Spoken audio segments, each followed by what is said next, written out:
Hello, my name is Robert Pembroke. Today I'm going to describe to you a household repair involving the Actron air conditioner. It's a fault solution for the E1 error in the Actron air conditioner. Okay, 1. Turn off system at mains fuse box.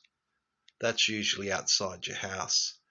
2. Give correctly installed air conditioner machine outside the house, one that's installed by an approved technician, a spray of water, and then lightly thump the metal shell to remove dirt deposits inside, being careful not to dent the metal shell of the unit. So you can't be too heavy with it.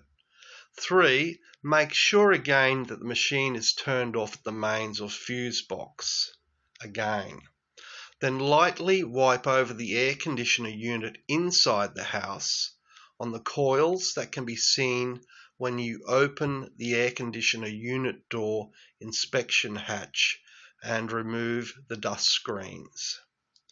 When wiping over the inside of the air conditioner unit, use a damp cloth and/or spray it lightly. 4.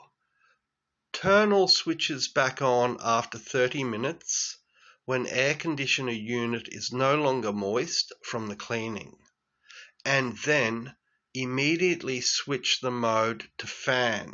Remember, fan, and do not leave the mode in cool or heat or dry at this point in the air conditioner unit maintenance.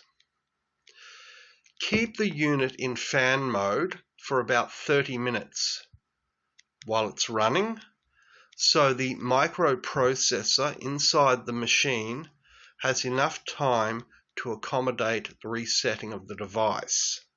Just remember that you have to switch it to fan from one of the other modes before it registers the E1 error. Number 5, if the unit is still running in the fan mode at this point, then now you may switch it to your preferred mode on the remote control and it should work. Just a hint here, create a file on your PC titled Household Repairs and document solutions like the E1 solution I've offered you if it works for you, because it is an error that does not happen all that often. I might do that error maybe once a year if I'm lucky. Have a nice day.